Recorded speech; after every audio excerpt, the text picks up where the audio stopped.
नमस्कार दोस्तों, स्वागत है द पीके क्लासेस में। आज हम लोग बात करने वाले हैं भारत की जनसंख्या का वितरण। भारत की जनसंख्या का वितरण पार्ट 2 हम लोग देखेंगे, जिसमें हम लोग देख रहे थे कि भारत की जनसंख्या 2011 के आंकड़ा देख रहे थे। भारत की जनसंख्या 2011 के क्या क्या आंकड़े थे उसको हम लोग देख रहे थे, क्योंकि एग्जाम्स में आपके करंट ही पूछे जाते हैं। यदि आप पार्ट 1 नहीं देखे हैं तो मेरा अनुरोध होगा कि आप पार्ट 1 देखेंगे तो आपको ज्यादा क्लियर समझ में आएंगे। चलिए हम स्टार्ट करते हैं। कुल जनसंख्या की हम बात करें, भारत की कुल जनसंख्या 2011 के अनुसार 121 करोड़ है। लगभग में 121 करोड़, जैसा कि हम लोग पिछला वीडियो में देख चुके हैं। लेकिन आपको एग्जाम में कुल जनसंख्या न पूछ के पूछ देगा भारत के कौन सा ऐसा राज्य है जिसमें सर्वाधिक जनसंख्या निवास करती है, या सर्वाधिक जनसंख्या वाले राज्य कौन सा है। पहला नहीं पूछ के आपको दूसरा पूछ देगा कि भारत के दूसरा सर्वाधिक जनसंख्या वाले राज्य कौन है, तीसरा सर्वाधिक जनसंख्या वाले राज्य कौन है, इसी तरह से चौथा सर्वाधिक जनसंख्या वाले राज्य कौन है। ऐसा यदि नहीं पूछे तो आपको 4 ऑप्शन दे दिए जाएंगे, 4 राज्य दे दिए जाएंगे। इसमें पूछा जाएगा कि आरोही क्रम में जनसंख्या के अनुसार लगाए, अवरोही क्रम में जनसंख्या के अनुसार लगाए। तो यदि आप इस आंकड़ा को याद रखेंगे, इस आंकड़े को देखेंगे, तभी आप वहां एग्जाम्स में अच्छा कर सकते हैं। इसलिए ये सभी आंकड़े आपको याद रखना बहुत जरूरी है, क्योंकि डायरेक्ट एग्जाम में न पूछ के इनडायरेक्ट पूछ दिए जाते हैं, तब उसमें आप फंस जाते हैं, क्योंकि आप सीधा सीधा याद करके गए हैं। तो देखिए, ये अधिकतम जनसंख्या वाला 4 राज्य की सूची है, आपको देखना होगा। तो सर्वाधिक जनसंख्या वाले राज्य कौन से हैं? आप यूपी है, उत्तर प्रदेश राज्य है। कितना है उत्तर प्रदेश की जनसंख्या देखिएगा तो 19.8 करोड़। 19.8 करोड़ है जनसंख्या उत्तर प्रदेश के। लेकिन संपूर्ण जनसंख्या का कितना है? तो संपूर्ण जनसंख्या का हम बात करें तो 16.5% है। भारत के संपूर्ण जनसंख्या के कितना प्रतिशत उत्तर प्रदेश में निवास करते हैं? तो आपको हो गया 16.5%। इसी तरह से दूसरा सर्वाधिक जनसंख्या वाला राज्य कौन है? तो आपका महाराष्ट्र है। महाराष्ट्र के जनसंख्या कितना है? 11.23 करोड़ है। संपूर्ण जनसंख्या के कितना भाग निवास करता है? तो 9.28%। ठीक है। तीसरा सर्वाधिक जनसंख्या वाला राज्य पूछा जाएगा तो आपका बिहार है, जो 10.40 करोड़ निवास करता है जनसंख्या, और संपूर्ण जनसंख्या के 8.60%। इसी तरह से वेस्ट बंगाल, पश्चिम बंगाल की बात करें तो पश्चिम बंगाल में कितना जनसंख्या निवास करती है? तो 9 करोड़ जनसंख्या निवास करती है, और संपूर्ण जनसंख्या की बात करें तो 7.54% निवास करती है पश्चिम बंगाल में। ये अधिकतम जनसंख्या वाला हुआ। इसी तरह से आप न्यूनतम जनसंख्या को देखेंगे कि न्यूनतम जनसंख्या वाला राज्य कौन है। तो आप देखेंगे कि नॉर्थ ईस्ट आपको स्टेट दिखेंगे, उत्तर पूर्वी राज्य दिखेंगे, जो सिक्किम, मिजोरम, अरुणाचल प्रदेश, और एक गोवा आपका है, जो क्षेत्रफल में भी छोटा है, इसलिए यहाँ की जनसंख्या कम होना स्वाभाविक है। तो सिक्किम में कितना जनसंख्या है? 6 करोड़ जनसंख्या है। सबसे कम जनसंख्या है सिक्किम के, जो 6 करोड़ है। उसके बाद है मिजोरम में कितना है? 10 करोड़ है। इसी तरह से अरुणाचल प्रदेश में कितने हैं? 13 करोड़, और गोवा में 14 करोड़। आप देख रहे हैं कि न्यूनतम जनसंख्या जितने भी है, आप कभी एग्जाम में आपको ध्यान से उतर जाता है, तो ये आप लॉजिक रखिएगा, ये दिमाग में आप बैठा कर रखिएगा कि सबसे कम जनसंख्या जब भी निवास करेंगे तो भारत के उत्तर पूर्वी हिस्से में निवास करेंगे। क्यों निवास करेंगे? क्योंकि वहां के ज्यादा क्षेत्रफल पर आपका पहाड़ है, पर्वत है, जिसके कारण जंगल झाड़ी ज्यादा है, भूमि के बनावट ऊंचा नीचा है, जिसके कारण जनसंख्या बहुत ही कम है, जनसंख्या विरल है।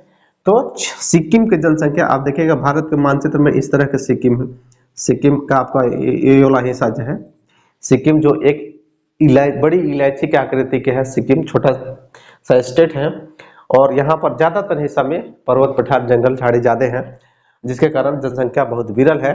तो न्यूनतम जनसंख्या आपका है सिक्किम में। इसी तरह से मिजोरम, अरुणाचल प्रदेश में भी पर्वत जंगल ज्यादा है, जिसके कारण वहां पर कम जनसंख्या निवास करती है। ठीक है।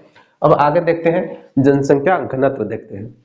तो जनसंख्या घनत्व होता क्या है? जनसंख्या घनत्व, तो जनसंख्या घनत्व होते क्या है, जनसंख्या घनत्व को कैसे निकाला जाता है? तो आप सीधा समझ जाइए कि 1 किलोमीटर में जितना जनसंख्या निवास करेंगे उसको हम लोग क्षेत्रफल से भाग दे देते हैं। यानी 1 किलोमीटर क्षेत्रफल में जितनी जनसंख्या निवास कर रहे हैं वो जनसंख्या घनत्व होते हैं।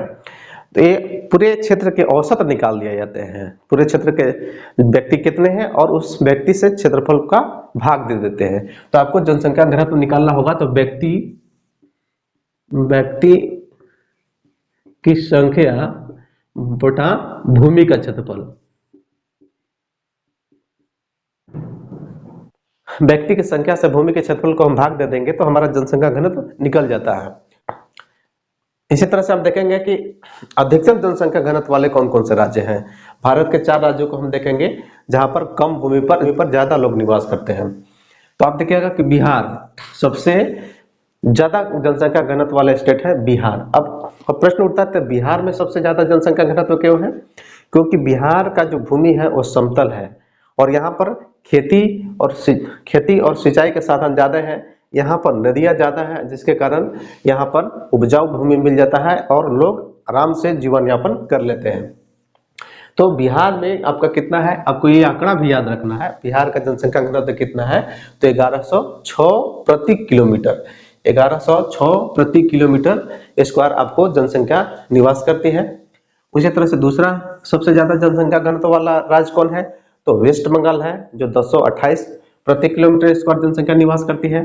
तीसरा जनसंख्या घनत्व वाला राज्य कौन है? आपका केरल है, जो 860 प्रति किलोमीटर स्क्वायर जनसंख्या निवास करती है।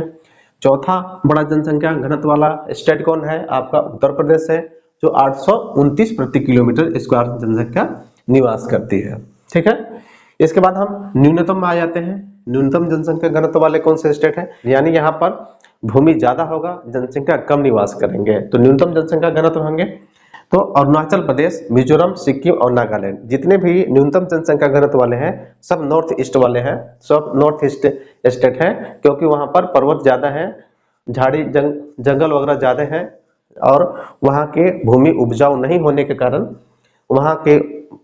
वहां के वातावरण उपयुक्त नहीं होने के कारण जनसंख्या विरल है, जनसंख्या घनत्व कम है।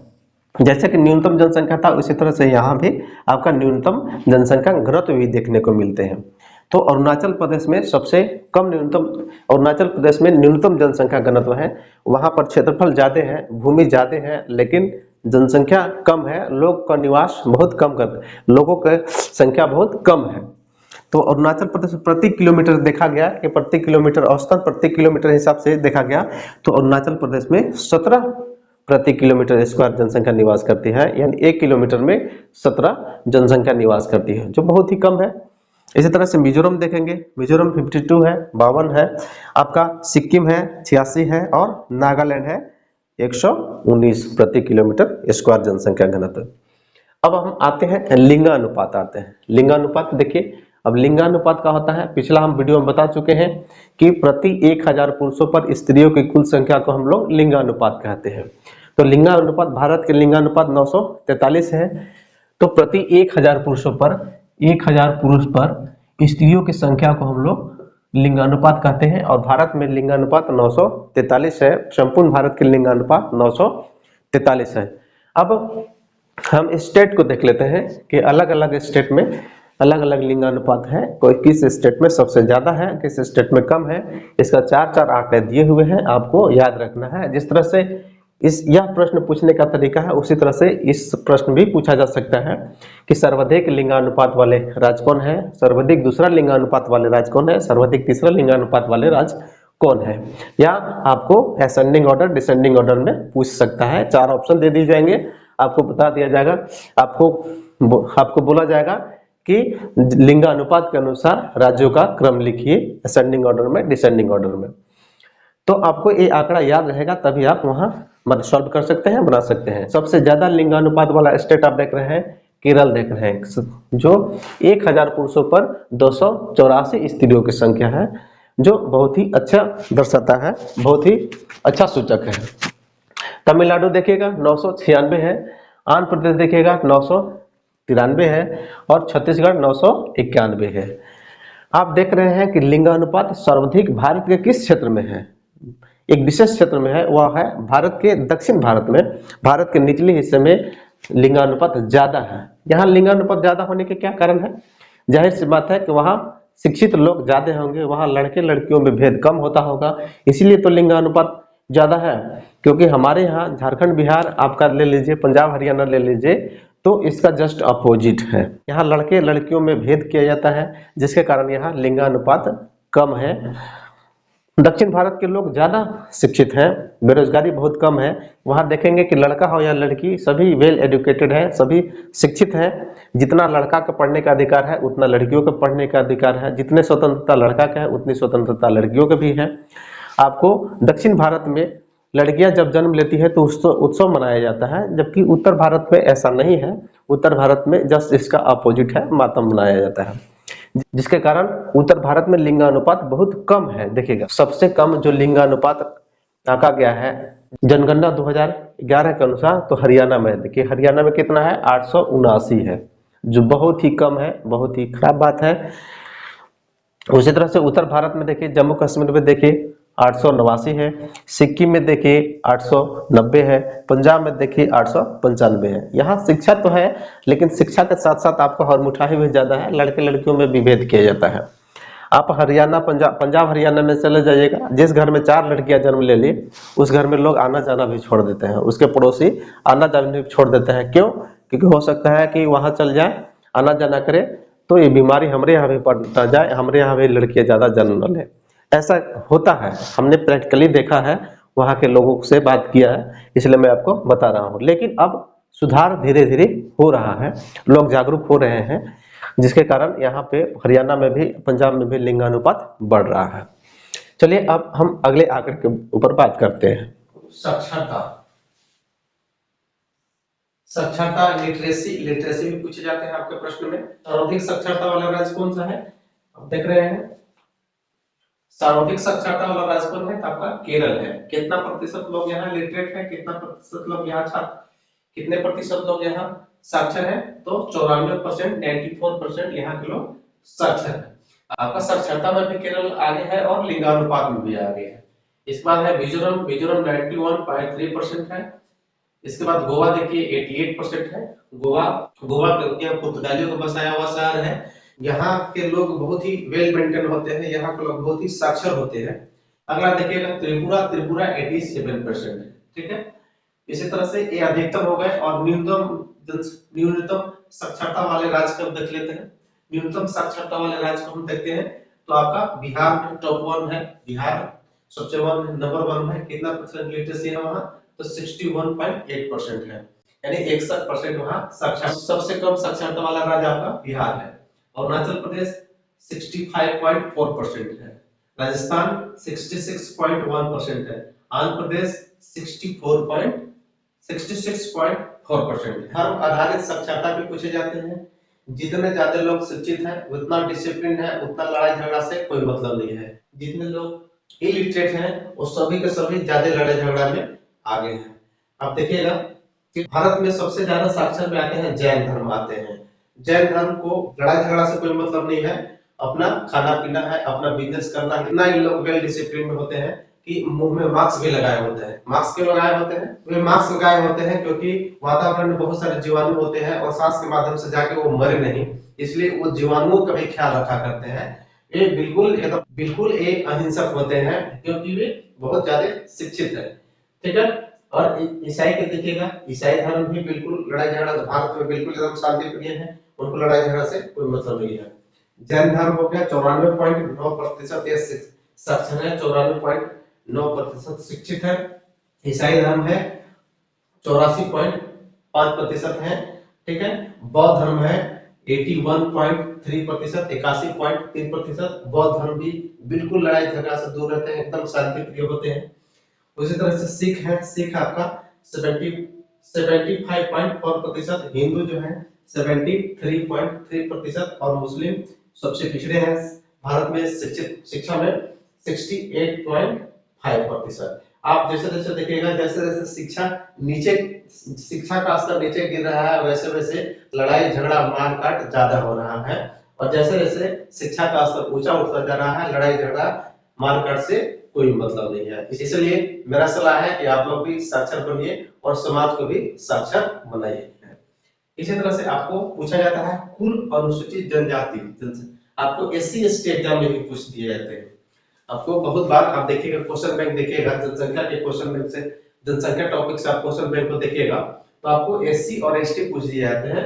तो इसमें दो तरीका है पूछने का एससी एसटी का। एक सामान्य सा पूछ देगा कि कितने, एक सामान्य से पूछेंगे, एक आपको प्रतिशत पे पूछ देते हैं, प्रतिशत के आधार पर और सामान्य के आधार पर। तो सबसे अधिक और सबसे कम आपको यहाँ आंकड़ा दिया गया है। जैसे सबसे अधिक एससी निवास करने वाले राज्यों में उत्तर प्रदेश में सबसे अधिक निवास करते हैं, ठीक है। इसके बाद दूसरा पंजाब है, तीसरा बिहार है, चौथा तमिलनाडु है। न्यूनतम में आपका है मिजोरम, नागालैंड, अरुणाचल प्रदेश और लक्षद्वीप। लेकिन आपको प्रश्न पूछे जाते हैं कि सबसे अधिक प्रतिशत के आधार पर, आपको प्रश्न इस तरह से पूछ दिए जाएंगे कि प्रतिशत के आधार पर एससी जनसंख्या किस राज्य में ज्यादा निवास करती है, प्रतिशत के आधार पर अनुसूचित जनजाति किस राज्य में सर्वाधिक है। तो सर्वाधिक आपका उत्तर प्रदेश में है, लेकिन प्रतिशत पूछा जाएगा तो आपको पंजाब में है। पंजाब में कितना है 31.9%। इसी तरह से दूसरा है प्रतिशत के आधार पर हिमाचल प्रदेश आपका है, फिर पंजाब है, इसके बाद यूपी है, यूपी 20% है। इसी तरह से न्यूनतम पूछा जाएगा तो सबसे कम न्यूनतम जो आपका है मिजोरम है, 0.1% यहाँ जनसंख्या है। एससी का सबसे कम है प्रतिशत के आधार पर भी मिजोरम आपका कम है और संख्या के आधार पर भी आपका मिजोरम कम है। मिजोरम में एससी की संख्या बहुत ही कम है और प्रतिशत भी बहुत कम है। इस तरह से नागालैंड, अरुणाचल प्रदेश और लक्षद्वीप के हैं। ये हो गया एससी के हो गए। इसी तरह से आपको एसटी पूछ दिया जाता है। एसटी अनुसूचित जनजाति वाले शीर्ष राज्य पूछ देते हैं। तो ये आपका एससी हो गया, ये हो गया एसटी हो गया। तो सबसे ज्यादा एसटी निवास करते हैं मध्य प्रदेश में। एक क्वेश्चन पूछे जाते हैं, आपको एग्जाम से पूछे जाते हैं। ये आंकड़ा मेरा देने का यही उद्देश्य है कि आपको एग्जाम में पूछे जाते हैं और आपको ये जानना जरूरी है।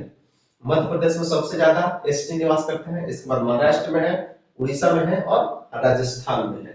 तो इसी तरह से प्रतिशत के आधार पर पूछा जाएगा तो सबसे ज्यादा प्रतिशत है एसटी का आपका लक्षद्वीप में, कितना है 94.8% है। इसी तरह से आपका मिजोरम है, मिजोरम में 94.4% है। नागालैंड में कितना है 86.5%, मेघालय में कितना है 86.1%। आपको प्रतिशत याद नहीं भी रहेंगे, लेकिन आपको सीरियल याद रखना होगा, आपको क्रम याद रखने होंगे। आपको एक दो बार इस आंकड़ा को देखना होगा, तभी आपको आंकड़ा एक माइंड में फिट होंगे। आप लगभग में याद रखना जरूरी है, एग्जाम में पूछे जाते हैं। सेंसस से जनसंख्या से आपको साधारण क्वेश्चन कम पूछे जाते हैं, उलझने वाला क्वेश्चन ज्यादा पूछे जाते हैं। इसलिए इस आंकड़ा को आप जरूर देखिएगा, एक दो बार आपको देखिएगा, आपको दिमाग में आ जाएगा। इसी तरह से अगला आपको पूछा जाता है, यहाँ देखिएगा कि ग्रामीण जनसंख्या और नगरीय जनसंख्या पूछे जाते हैं। ग्रामीण जनसंख्या और नगरीय जनसंख्या, ग्रामीण जनसंख्या है, ग्रामीण जनसंख्या है और नगरीय जनसंख्या है। तो ग्रामीण जनसंख्या में ज्यादा लोग ग्रामीण में निवास करने वाले हैं आपका उत्तर प्रदेश में है। सबसे ज्यादा गांव में निवास करने वाले लोग उत्तर प्रदेश में है। इसके बाद दूसरा स्थान आपका आता है बिहार में, तीसरा स्थान आता है पश्चिम बंगाल में, चौथा आता है महाराष्ट्र में। यहाँ के लोग अधिकतर गाँव में निवास करते हैं। न्यूनतम गाँव में निवास करने वाले लोगों को हम देख लेते हैं। तो सिक्किम में बहुत कम लोग गाँव में निवास करते हैं, ज्यादातर शहर में निवास करते हैं। इसी तरह से मिजोरम हो गया, गोवा हो गया और अरुणाचल प्रदेश हो गया। सिक्किम में इसलिए शहरों में निवास करते हैं क्योंकि ग्रामीण जनसंख्या वहाँ कम है, क्योंकि वहाँ पर्वत है, पठार है, ज्यादा जंगल वगैरह ज्यादा है। इसलिए जब सभी लोग इकट्ठे लोग रह रहे हैं, वही हो गया आपका शहर हो गया। इसका क्षेत्रफल भी आप जानते हैं कि किस तरह के हैं, मिजोरम में, इसके बाद गोवा में और अरुणाचल प्रदेश में। इसके बाद नगरीय जनसंख्या देखिए, सबसे ज्यादा लोग कहाँ शहरों में निवास करते हैं, तो महाराष्ट्र में है। सबसे ज्यादा लोग महाराष्ट्र में निवास करते हैं, ठीक है। इसके बाद उत्तर प्रदेश है, तमिलनाडु है, पश्चिम बंगाल है।